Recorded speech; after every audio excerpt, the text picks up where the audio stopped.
Hi guys, James at Rampant Lion Reviews again for you today with another beer review. For this one, we are going to head over to England once again, and we're going to return to a brewery that's featured on the channel once before. So these guys are another relatively new addition to the English beer scene. They started up during the COVID lockdowns, of course, but they have built a very strong reputation for themselves over the last little while, particularly when it comes to New England hazy IPAs. And the beer that we're going to have a look at today will be my first solo brewery beer review from them, which is quite interesting. So needless to say, I'm very curious to see what this one is going to have in store for us. Hopefully it's another good beer, hopefully it makes for an interesting review, and as always, I hope that you guys enjoy my take on this one as well. So yeah, for this review then, we are going to head to Kent in the southeast of England. We're going to go to Canterbury to be precise, and that means that we're going to have a look at yet another beer from Floc Brewing.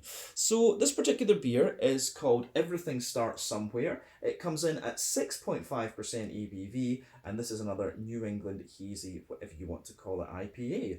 So yeah, this should be quite nice. The last beer that we reviewed from these guys, if I remember correctly, was a double IPA, but that was also a collaboration with Rivington Brewing Company, and though that was the first time that either of these breweries had featured on the channel, so I will need to make sure that I review a Rivington beer when I go back to Scotland next time. They're a wee bit harder to get over here in Scandinavia actually, but this one was gifted to me by one of the importers that we use at the Bishop's Arms. They gave us a couple of beers just as a kind of Merry Christmas thing. So this is one of the ones that I thought would be really quite nice to review. But yeah, since this is a Kent beer review as well, a big shout out to my good friend Craig at Kent Beer Reviews. If you want to see more beers reviewed from this particular area of England, then he is the one to follow. I'll try to remember to put the link to his channel in the video description below. But a lovely guy, very knowledgeable, and I do hope that I can feature him on the channel again at some point. I need to go back to England and film more out and about reviews, particularly with the beer tubers in their local area. That's what I really want to do. So we'll see how that plays out over the next little while. But let's crack on with this one then and see how we go. But as always with my reviews then, before we have a taste of the beer, I'll tell you a little bit about the history of the brewery. If you want to get straight to the tasting though, just fast forward. All the usual links are in the video description below. That's the brewery website, the link to my other reviews that I've done from Floc Brewing before, and we will no doubt add more to that list in the near future. But there's all the usual social media down there. If you want to see more reviews, do please consider subscribing to the channel. The support you give is massively appreciated, and if you want to see more, if you want to have a little look at more reviews and things like that, remember you can go into the channel homepage, use the search bar in the geography tagging system, put your hometown, state, county, province, prefecture in, whatever you like. If I review beers from your local area, they will pop up. Otherwise, you can use the playlist of beers from different countries, and you'll find this beer in the English playlist along with many others. But yeah, let's go on to my brewery notes then, and we'll chat a little bit about Floc Brewing. So, Floc Brewing, as I've mentioned to you already, are based in Canterbury in Kent in the southeast of England, and the company was founded back in 2020 by Ross Shields. So, Ross has a background as a photographer, and he also worked for a while in advertising as well, but then he said he just really didn't feel happy with his work anymore, and he wanted to do something else. So, after travelling for a while, he took up home brewing, and he started brewing small batches of just a few hundred litres in his garage. But he took a course with the Institute of Brewing and Distilling and got some experience with a few local breweries before deciding to go professional, and this kicked in when the first COVID lockdown was announced actually. He decided just to go for it and make his own, make his own business and develop his own recipes. But initially, he started out as a cuckoo or gypsy brewer, whatever you want to call them, but this quickly led to them searching for their own home. But they'd originally been searching around the Margate area in Kent, but then they found a unit in Canterbury of 7,000 square feet in the Wincheap Industrial Estate. This was in late 2021, and they said that this is an ideal location with regard to the train stations of the town centre, so he decided to go for it. But the brewery itself is equipped with a 3,000 litre brew kit, and they've got an on-site tap room as well, and have a food truck that serves pretty damn good pizza from what I hear. So this is a brewery that I definitely need to go and visit, and hopefully we can do an out and about video with Craig. That would be quite fun. But as of January 2023, when I'm filming this review for you, these guys have produced around 45 different kinds of beer, and like I said to you, they are pretty well known for their kind of New England hazy IPAs, but I have seen a few lagers from them as well, and a few darker beers too. I think they've done one or two like porters and stouts and stuff like that.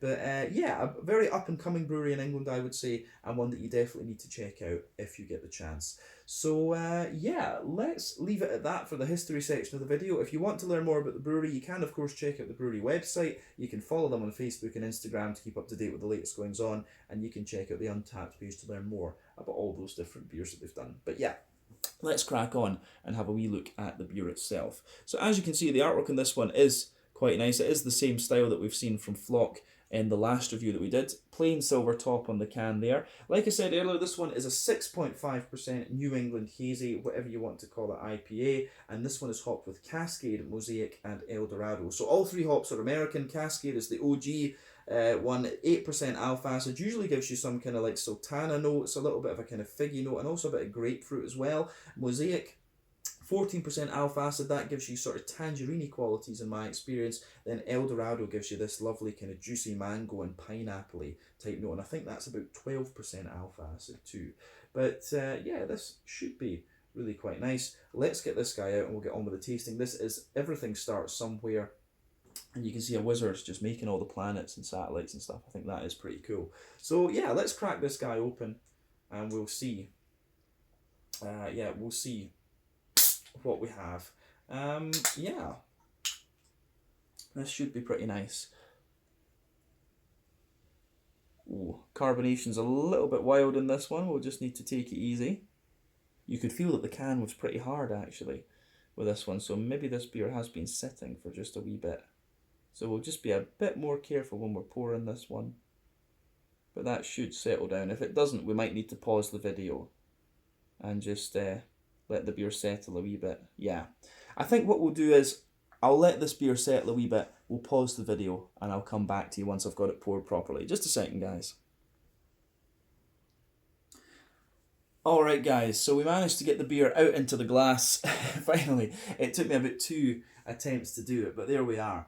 So anyway, as you can see, this beer has poured with quite a little bit of head on. The head was massive when we poured it the first time. I had to let it settle quite a wee bit. But you can see the head on this one. It's quite bumpy at the moment. This beer obviously had a little bit of residual yeast in the can and it just went a little bit crazy, but what can you do? But yeah, nice kind of white, slightly cream coloured head on this one. But otherwise, pretty much as you would expect from a sort of modern New England hazy IPA. So colour wise, I would say this one is quite a nice rich yellow colour. Remember, the colour of your beer depends on 1, the type of malts that you use. This goes a long way to determining your EBC rating.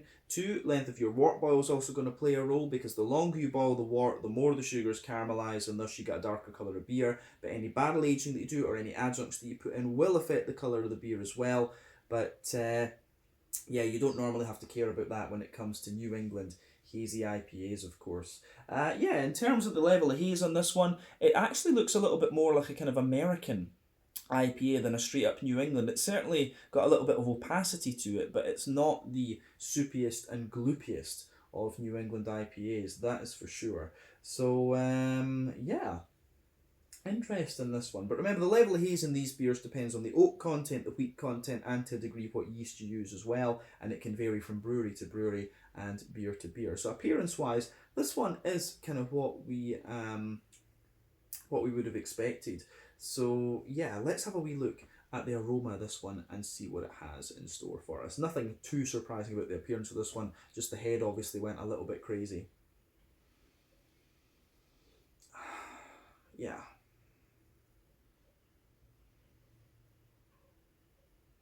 Yeah, straight away, this one, it's quite interesting. It's quite a citrusy and tropical leaning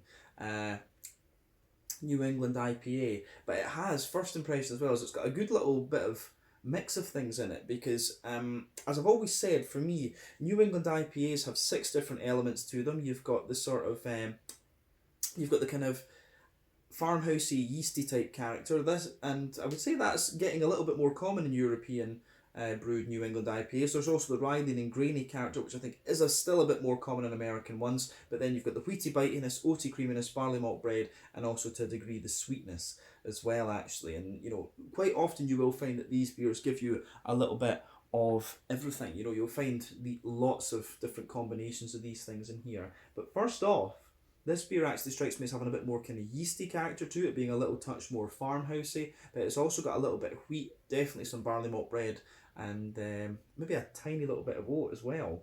So this is quite interesting, this one, for me, from that perspective. I think this is going to have a few different things in it.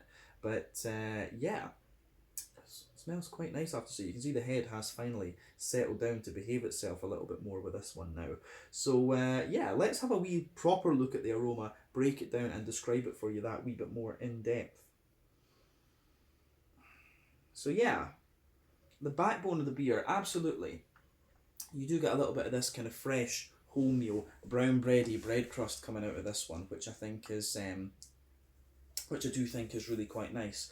So on top of that, there's a good little bit of kind of Jacob's cream cracker. You can smell that nice sort of crackery dryness to the beer, absolutely. There's a little touch of woodiness in this one for me as well. So yeah, Jacob's cream cracker, a little bit of woodiness. And yeah, it's just really interesting how all that goes together. That wee bit of Jacob's cream cracker, that wee bit of woodiness, and then you've got all the bready notes kind of sitting on top of that. So for me, there's a little bit of a wholemeal brown bready character to this one. So you definitely get that layer on top of the wholemeal brown bread. Oh, you get that, yeah.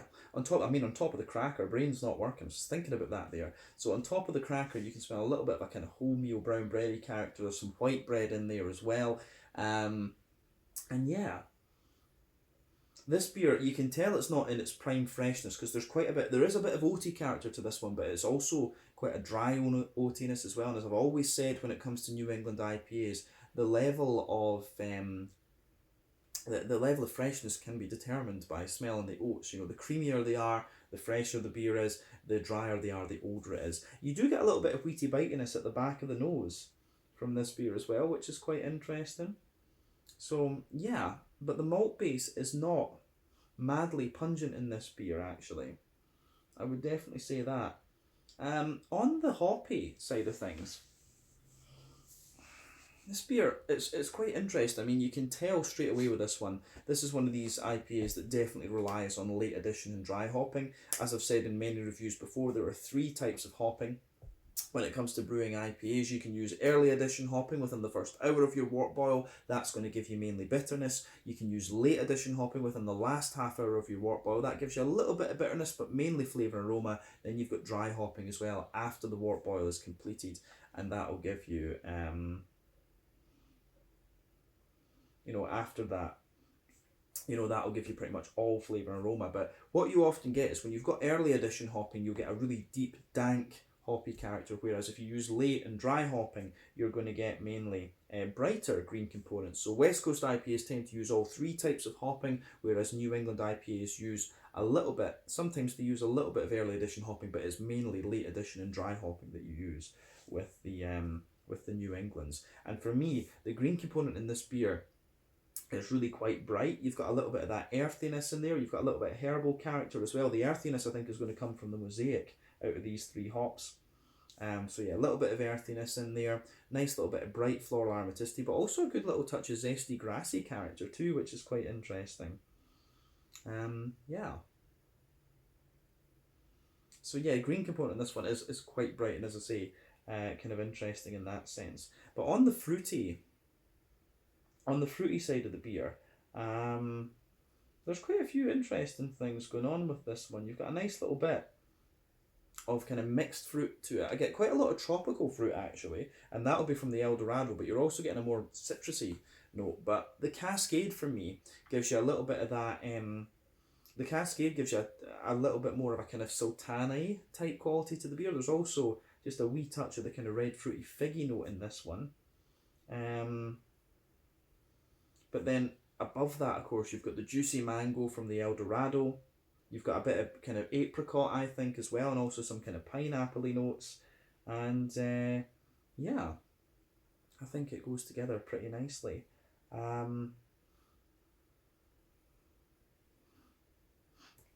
Yeah. but other than that, yeah, you get more and more soft tropical fruit out of this one the more that you smell it, and there's also that wee bit of kind of tangerine orange from the mosaic too. So this beer, it's kind of doing everything that you would expect of the hops in this one. I know all of these hops like pretty well. Eldorado's probably the least familiar one to me, but we've had Eldorado many times, and it's come back to a little bit of prominence in recent times, I have to say. But yeah, for me, I think the aroma profile on this beer is really, really quite nice actually.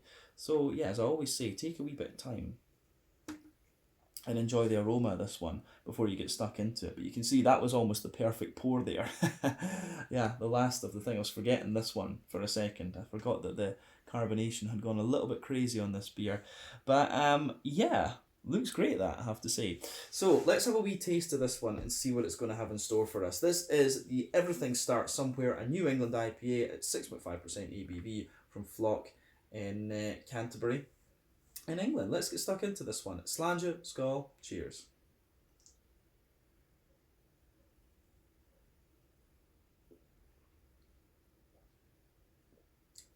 Oh yeah, that's really nice actually, and I will say, I was a bit worried about the carbonation in this one when you saw how the head behaved, but the beer itself is actually all right in that sense. The carbonation hasn't gone too mad in it. It's obviously just when it pours.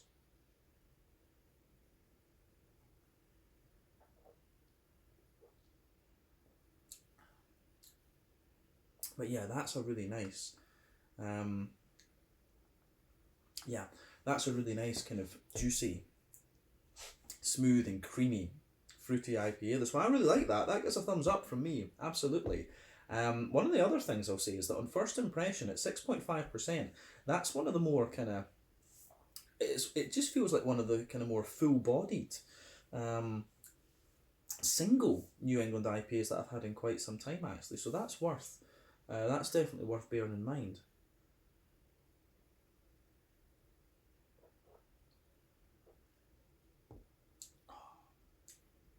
That is good. That is very nice. So yeah, another big thumbs up to Floc. I mean, if this is what their New England IPAs are like, you can see why they've gotten such kind of hype, if you like. And you know, we have to remember New England IPA is the kind of popular style at the moment, along with the big kind of fruity, juicy sour beers. But yeah, this is a good. I will say this is a good New England IPA. If you can do a good New England IPA these days, that's the way to kind of build your brewery. A bit of a reputation, kind of build a customer base, if you like. But yeah, let's try and break this beer down a wee bit and just describe the flavours a wee bit more in depth.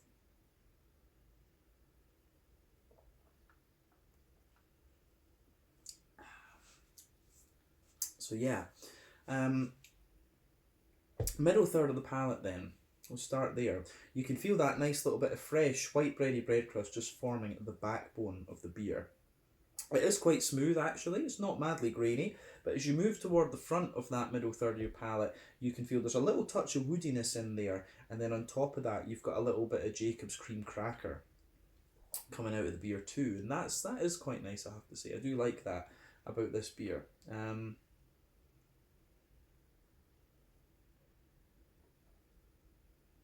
So yeah, nice wee bit, definitely a nice wee bit of Jacob's cream cracker coming out of this beer. Above that though, you get this lovely, fresh and fluffy white bread. I'm not really getting. There's maybe a tiny little bit of a wholemeal bread on top of the cracker, but then you've got that big fluffy, fresh, white bready character coming out of this one.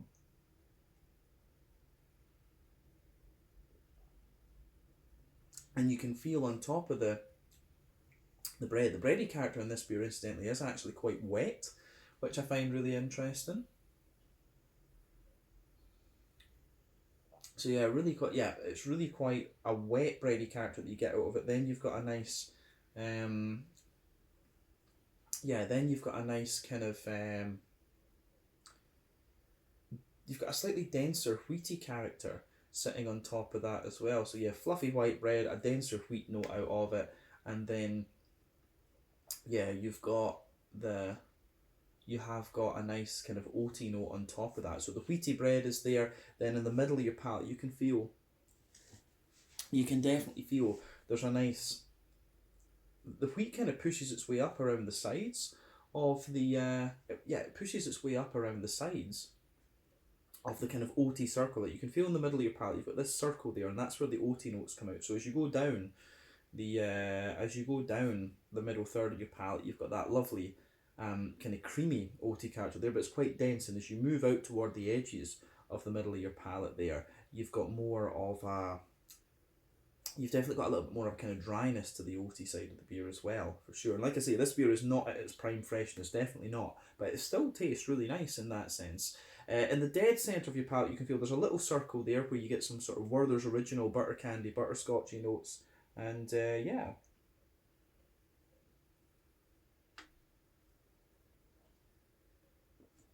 So yeah, you've got a little bit of that butter candy, butterscotchy sort of thing, and a bit more of a kind of McVitie's digestive biscuity character out toward the edges of the palate too. But when I think about this one compared to other New England IPAs that I've had in recent times, it's definitely kind of more kind of smooth, sort of creamy affair, this one. But I really do like how it goes together actually. Even though it's not in its prime freshness, I think this is quite an interesting beer for sure. But yeah, I think that's everything we need to say about the middle third of the palate in this beer. Let's go to the back third of the palate then. So the border region between middle and back third of your palate, again, you get a little bit of a bready build up, and the beer definitely a little bit of that. The base, the backbone of the backbone of that back third of your palate is again the kind of bread crusty notes, and they are a little bit more grainy and dry. As I've said many a time on the channel, when it comes to your palate, usually you get the more bitter and dry flavours further back, but then yeah, you've got other stuff above that. So yeah, nice that you definitely get a little bit of the kind of more grainy bread crust in there. Above that, you've got a little bit of a more kind of, you do get a little bit of a drier Jacob's cream cracker. Then you've got a layer, quite a distinctive layer this time, of a kind of wholemeal brown bready character, and you can feel that that's quite airy and quite fluffy in a sense. Then you've got the white bready notes above that, and again, it's quite a wet white bready character that you get in this one. Mm.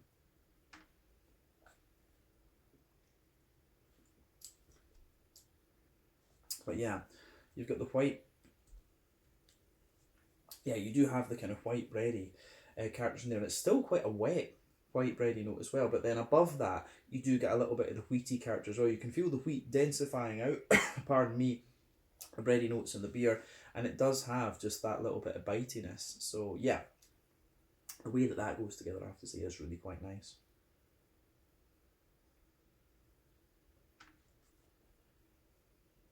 So, in terms of the, yeah, in terms of the backbone of the beer, or the back third of your palate with the beer, above all of that, you do get a little bit more of a kind of airy and farmhousey type bread with this one, which I do quite enjoy. So yeah, the way that the beer goes together in that sense, I think, is really quite nice. So yeah, nice airy sort of farmhousey bread character with this one. You also have a little bit of honeycomb above all of that on the back third of the palate too, but definitely the back third of the palate, you can feel the flavour is distinctly taller. Then as you come further forward into the middle third of the palate, it just squashes down and condenses together that little bit more. So yeah, I do like how this beer goes together in that sense. Yeah, the malty and yeasty side of this one I think is really nicely done. I don't think we need to say any more about the back and middle thirds of your palate. So let's focus on the hoppy side of the beer, and we'll start with the green component, of course. So back corners of the palate, you've got a nice little bit of earthiness in there. As you move further forward, it gives you a little touch of herbal character, but as you push toward the kind of front corners of the palate, you've absolutely got more of a kind of floral aromatic sort of thing going on with this beer. So I do quite like that. So nice, yeah, floral aromaticity there, but round the front curve of the tongue, it's a little bit lighter and more grassy, and the grassiness has just a little touch of zestiness to it as well. So yeah.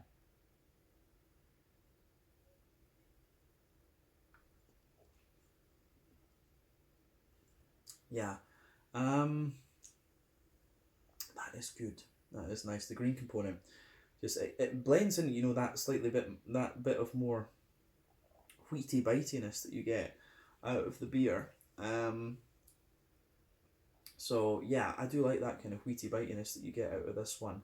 Other than that, I think, yeah, the floral and wheaty bitiness in this beer goes together quite well, but the soft fruits do work quite nicely too. So let's look at that front third of your palate then. The border region between front third and middle third of your palate, again, you get a nice little bit of bready build up in this one. And the base of that front third of your palate is a little bit more kind of, the base of that front third of your palate is a wee bit more kind of bread, you know, you've got a little bit of that bread crusty character in there. You've got a wee bit of a Jacob's cream cracker on top of it, and then yeah, you do get some smooth white bread, and then above that you've got that nice oily bubble where the juicy fruity esters just roll their way out of the beer. And again, this beer kind of delivers on everything you expect it to when it comes to the hops that are in this one.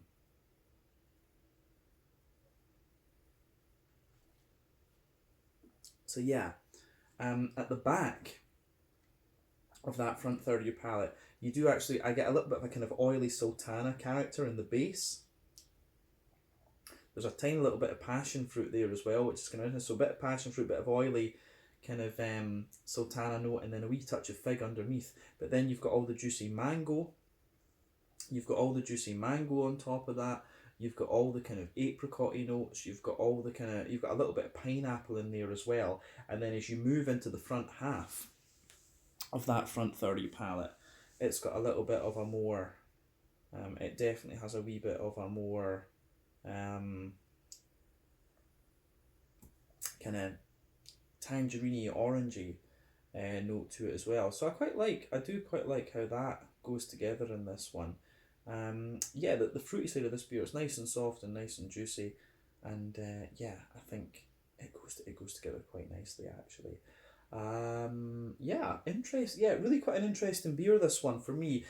I would say the flavour in this beer diverges quite a bit from what you expect when you think about the aroma, but yeah, that's definitely not a point to criticise it on. I think it goes about its business very nicely, this one. So yeah, thumbs up to Floc Brewing for this. And I do need to try a few more different styles from them. We've had 2 New Englands now, so we need to see about a lager and maybe I have seen a few lagers from them. It'd be cool to see if they did a West Coast IPA and something a wee bit more malty and dark as well. So yeah, let's leave it at that for actually tasting the beer. Let's round off though with a wee look at the mouthfeel.